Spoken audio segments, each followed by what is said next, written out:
ప్రభునామాన్ని మహిమపరచడంతో పాటు దేవుడు చేసిన మేలులను బట్టి దేవునికి వందనాలు చెల్లిస్తూ ఉన్నారు. మరి చిన్న కుమార్తె బర్త్డే అది నిమిత్తం ప్రత్యేకంగా ఈ గుడికి ఏర్పాటు చేసి మనందరిని కూడా ప్రేమతో ఆహ్వానించి ఉన్నారు. ప్రియులరా, దేవుని మహాకృపను బట్టి ఆ బిడ్డ జీవితంలో దేవుడు అనుగ్రహిస్తూ వచ్చినటువంటి మరి ఒక సంవత్సరాన్ని బట్టి దేవునికి వందనాలు చెల్లిస్తూ ఉన్నాం. మరి దేవుని ప్రణాళిక తన యందు భయభక్తులు కలిగినటువంటి వారి ఎడల ఆయన సిద్ధపరిచిన మేలులు ప్రియులరా ఎప్పుడు గొప్పగానే ఉంటాయి. ఆ మేలులు మన జీవితకాలం అంతా అనుభవించాలంటే మరి దేవునికి కృతజ్ఞతలు చెల్లించే వారిగా ఉండాలి. అలాగే దేవునికి మొదటి ప్రాధాన్యత ఇచ్చిన వారిగా ఉండాలి. అలాగే ప్రియులరా, దేవుని సంకల్పంలో కుటుంబం అంతా నిలిచి దేవుని సహాయాన్ని కోరేవారిగా ఉండాలి. దేవుడు చేసిన ప్రతి మేలును బట్టి దేవునికి కృతజ్ఞత వందనాలు చెల్లించేటువంటి వారిగా ఉండాలి. ప్రియులరా, మరి దేవుని వాక్యాన్ని మనం గమనించినట్లయితే సంవత్సరపు దయాకిరీటం ఆ బిడ్డ జీవితంలో దేవుని గురించి ఉన్నారు. అలాగే దేవా సంవత్సరంలో జరుగుతుండగా నీ కార్యములు నా పట్ల నూతన పరచు అని చెప్పి అలనాడు హబక్కు గారు చేసినటువంటి ప్రార్థన ఆ బిడ్డ జీవితంలో దేవుడు ప్రసాదించి మరి ఈ సంవత్సరం కూడా చక్కగా గుడికి ఏర్పాటు చేసుకుని దేవుని నామాన్ని మహిమపరచడానికి బిడ్డలు సిద్ధపడ్డారు. వాస్తవంగా ఈ గుడికి కూడా చెల్లి సిస్టమ్ తీసుకుని రమ్మని రిక్వెస్ట్ చేయడం జరిగింది, కానీ వాతావరణ పరిస్థితుల దృష్ట్యా మరి ఆ ప్రక్రియను ఆఫ్ చేసి లోకల్గానే ఈ విధంగా ఏర్పాటు చేసుకోవడానికి ప్లాన్ చేయడం జరిగింది. ప్రియులారా, దేవుని సంకల్పంలో మనం ఉన్నప్పుడు తప్పకుండా దేవుడు మరి యొక్క పర్యాయము ఆశ కలిగిన ప్రాణాన్ని తృప్తిపరుస్తుంటున్నారని కూడా దేవుని వాక్యం తెలియజేస్తాం. యోహాను సువార్త 3వ అధ్యాయం 6వ వచనంలో ఉన్నటువంటి దేవుని మాటలు మనం ఈ సమయంలో చదువుకుందాము. శ్రద్ధగా ఈ మాటలు చదువుకుందాం. యోహాను సువార్త 3వ అధ్యాయము 6వ వచనంలో ఉన్నటువంటి మాటలు మనం శరీర మూలముగా జన్మించినది, శరీరమును ఆత్మ మూలముగా జన్మించినది, ఆత్మయునై ఉన్నది. యేసు ప్రభువారు ఈ మాటలు తెలియజేస్తున్నారు. ఎవరిని బట్టి దేవుడి మాటలు తెలియజేస్తున్నారనగా నికోదేము ఒక పరిసయ్యుడి గురించి ఈ మాటలు దేవుడు తెలియజేస్తున్నాడు. ప్రియులారా, రాత్రి వేళ దేవుని యొద్దకు వచ్చే బోధకుడా, నేను పరలోకాన్ని సంపాదించుకోవాలని ఆశ కలిగి ఉన్నాను. నేను పరలోకాన్ని సంపాదించుకోవాలంటే నేనేం చేయాలి? ప్రభు అన్నాడు, నీవు క్రొత్తగా జన్మించాలి. అలా క్రొత్తగా జన్మించినప్పుడే నువ్వు దేవుని రాజ్యంలోనికి ప్రవేశిస్తావు. అదేంటయ్యా, నేను ఇంకా ముసలివాడనై ఉన్నాను, మరలా నేను నా తల్లి గర్భంలోనికి వెళ్ళి రెండవ మారు మరలా నేను జన్మించగలనా అని ప్రభువారిని అడిగాడు. అప్పుడు యేసు ప్రభువారు అన్నాడు, అయ్యా, జన్మించడం అంటే ఒకడు నీటి మూలముగాను ఆత్మ మూలముగాను జన్మించుట పరలోక రాజ్యానికి అర్హతను కలిగిస్తూ ఉంది అని ఇక్కడ ప్రభువారు తెలియజేయడం జరిగింది. ఆ సందర్భంలో ఆయన ఈ మాట అంటున్నాడు, శరీర మూలముగా జన్మించినది శరీరమును, ఆత్మ మూలముగా జన్మించినది ఆత్మనై ఉన్నది. పిల్లరా, శరీరము ఆత్మ ఈ రెండు కలిసి ఉన్నప్పుడే మనము జీవిస్తాము. ఈ లోకంలో ఒక మనిషిగా బ్రతుకుతాం. ఈ లోకంలో దేవుని సంకల్పాన్ని నెరవేరుస్తాము, లేదా ఇష్టానుసారమైన నిర్ణయాలతో జీవితాలను ముందుకు కొనసాగించుకుంటాం. దేవుని ఉద్దేశం అయితే ఆయన ఎందుకు మనలను సృష్టించాడు? ఎందుకంటే మనందరము కూడా దేవుని నామాన్ని గణపరచడానికి దేవుడు మనందరిని కూడా సృష్టించాడు. భూమిలో ఉన్న ప్రతి మనిషి దేవునికి ఇష్టడుగా బ్రతకాలని, అపవాదికి దాని ఆలోచనకు దాని క్రియలకు దూరంగా ఉండాలని, దేవుని సన్నిధికి దేవుని ఆలోచనకు ప్రతి మనిషి దగ్గరగా ఉండాలని దేవుడు కోరుకుంటూ వచ్చాడు. పిల్లరా, ఆ కోరికను నెరవేర్చకుండా అపవాది దేవుని పోలిక చొప్పున నిర్మించబడిన మనిషిని తన స్వాధీనంలోనికి మార్చుకున్నప్పుడు దేవుడు దుఃఖించాడు, బాధ పొందాడు. అయినప్పటికీ కూడా ప్రేమ కలిగిన దేవుడు తన ఇచ్చిన వాగ్దానాన్ని నెరవేర్చడం కొరకాయ మానవాళిని విస్తరింపచేయుటకు ఇష్టపడ్డాడు. ఫలించమన్నాడు, విస్తరించమన్నాడు, వృద్ధి చెందమన్నాడు. ఆ వాగ్దానాన్ని భూలోకంలో మానవులు నెరవేరుస్తూనే వచ్చారు. కానీ అపవాది సంబంధమైన ఆలోచన విధానాలలో మనుషులు మారలేదు ప్రియులారా.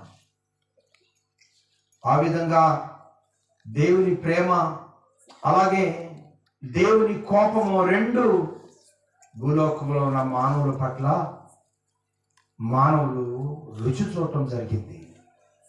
దేవుని ప్రేమ ఏంటో తెలుసా? క్షమించి వదిలిపెట్టడం.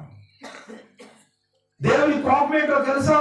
దేవుని ఆజ్ఞకు లోబడకపోవటం వలన మొదటగా జలప్రళయం ద్వారా మానవులను నీతిమయం చేయటం, ఒక నీతిమంతుల ద్వారా మరల సమాజాన్ని విస్తరింపచేసి ఈసారైనా ఈ ప్రజలు నాకు ఇష్టలుగా బ్రతుకుతారేమోనని దేవుడు ఆలోచించి ఆశతో ఎదురు చూస్తూ ఉండగా అయినప్పటికీ కూడా సమాజం విస్తరించింది. కానీ మానవుల స్వభావం అలా ఇప్పట్లాగే మిగిలిపోయింది. ఈ మానవులందరి పట్ల దేవుడు బాధ ఉంది. అగ్ని గంధకాల ద్వారా మానవులందరినీ కూడా పతనం చేయాలని నిర్ణయించుకున్నప్పుడు కుమారుడు యేసుక్రీస్తు వారు వారి పోలిక చొప్పున నిర్మించబడిన మానవులందరినీ కూడా రక్షించు కొరకు నేను భూలోకంలోనికి వెళ్తాను. తండ్రి కూడా ఇష్టపడ్డారు. తండ్రి చిత్త ప్రకారం ప్రభు యేసుక్రీస్తు వారి లోకంలోనికి రావటము జరిగి ఉన్నది. ప్రియులారా, అలనాడు ఫలించని అంజూరపు చెట్టు నిమిత్తమై తోట వాళ్ళు ఏ విధంగానైతే యజమాని రిక్వెస్ట్ చేస్తూ వచ్చారో, అయ్యా ఈ సంవత్సరం కూడా ఉండనేమో, నేను ఎరువు వేస్తాను, నీరు పోస్తాను, ఈ చెట్టు కొరకు చేయవలసిన పని అంతా కూడా నేను చేస్తాను, అయినప్పటికీ నువ్వు ఫలించకపోతే అప్పుడు నీ ఇష్టమే నెరవేర్చమన్నాడు. అలాగే పిల్లరా, ప్రభువు యేసుక్రీస్తు వారు మనందరి కొరకు శ్రమ పట్టడానికి, మనందరి కొరకు నీతి మాటలు అందించడానికి, మనందరి కొరకు ప్రాణం పెట్టడానికి ఈ లోకంలో జన్మించినటువంటి గొప్ప దేవుడు ప్రభువైన యేసుక్రీస్తు వారు.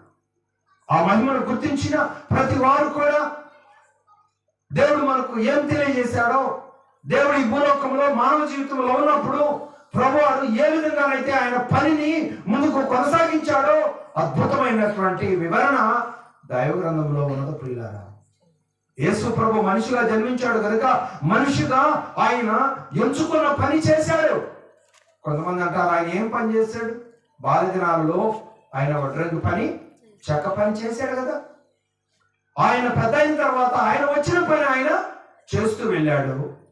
ఆయన ఏం పని చేశాడు అని కొంతమంది ప్రశ్నిస్తూ ఉంటారు. ప్రియులారా, ఆయన ఏం పని చేశాడు? పగలంతా కూడా రాజ్య సువార్తను ప్రకటించుకుంటూ వెళ్ళాడు. రాత్రి అంతా కూడా ఆయన ప్రార్థన చేస్తూ ఆయన గడిపాడు. ఆయన ఖాళీగా లేడు.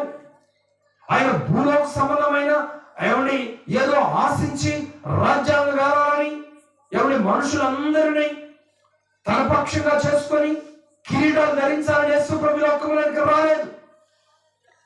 ఎవరి అపవాది సంబంధమైన మైకములో ఉన్న మానవులందరినీ కూడా దేవుడు విడిపించి ఆయన సిద్ధపరచబోతున్నటువంటి నిత్య రాజ్యంలోనికి పంపించడం కొరకాయ ప్రభువు యేసుక్రీస్తు వారు ఈ లోకంలోనికి మనిషిగా జన్మించాడనే వాస్తవాన్ని సర్వ సమాజం తెలుసుకోవాలి ప్రియులారా. అలాగే ఈరోజు ఇంకా మనం బ్రతుకున్నాం, దేవుని కృప. మరొక సంవత్సరంలోనికి మనం ప్రవేశించాం, దేవుని కృప. ప్రియులారా, ఈ ప్రార్థనలో కూర్చున్నటువంటి మీరందరూ మిమ్మల్ని మీరు ఒకసారి పరిశీలన చేసుకోండి. మీకు ఎన్ని సంవత్సరాలు ఉంటాయి? ఎవరికి చెప్పొద్దు, మిమ్మల్ని మీరు పరిశీలన చేసుకోండి.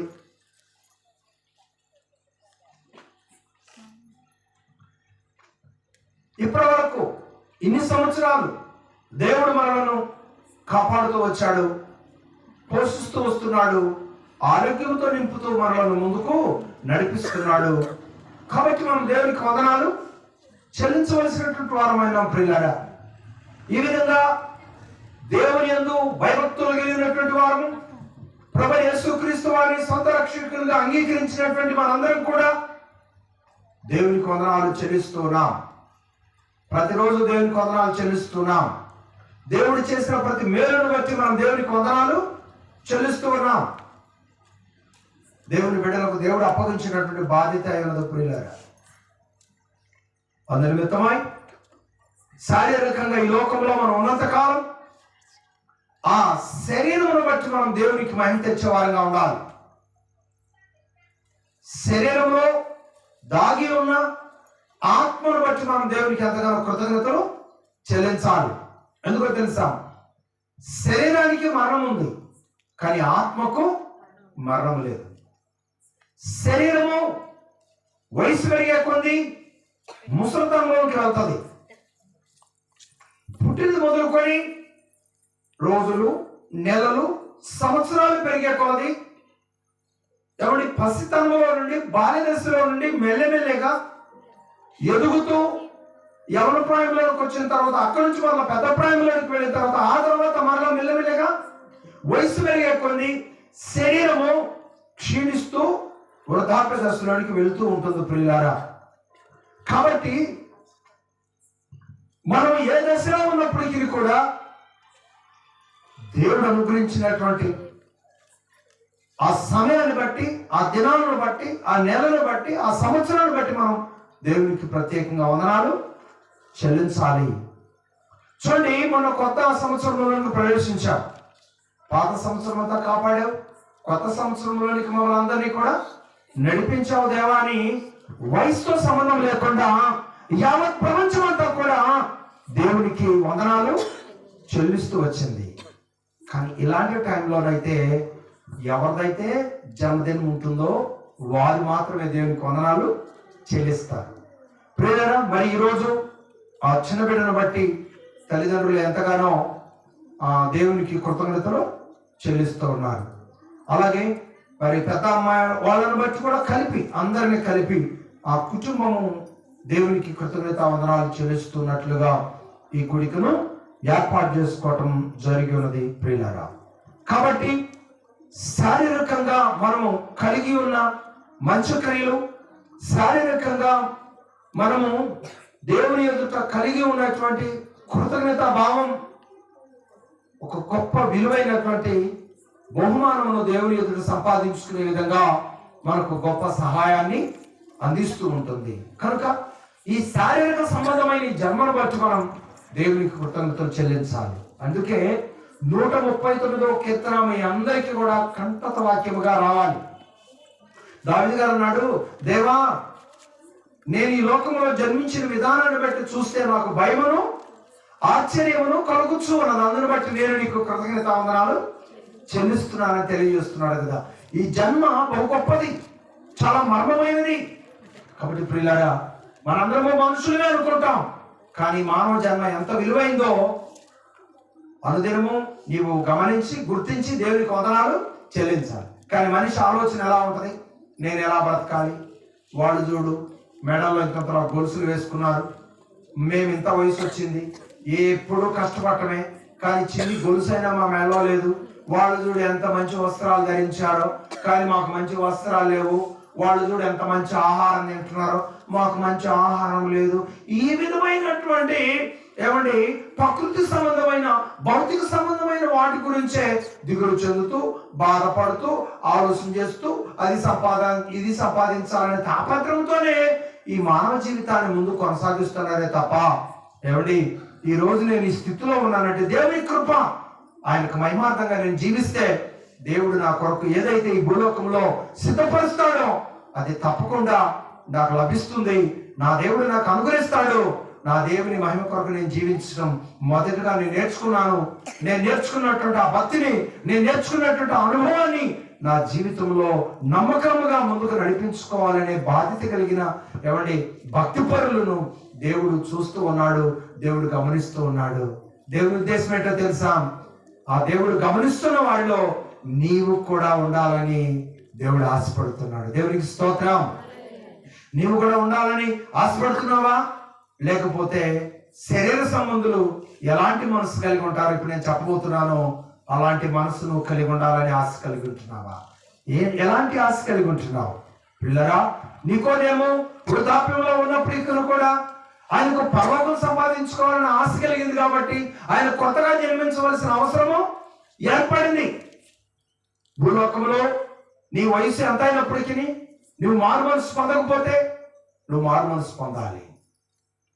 నువ్వు మారుమనసు పొందకుండా పరలోకాన్ని సంపాదించుకోలేవు. ఈ వాస్తవాన్ని అతను ఎప్పుడు తెలుసుకున్నాడంటే శారీరకంగా బ్రతుకున్నప్పుడు ఈ వాస్తవాన్ని తెలుసుకున్నాడు. కాబట్టి ఆయన వృద్ధాప్యంలో దేవుని తెలుసుకున్న ధన్యుడే.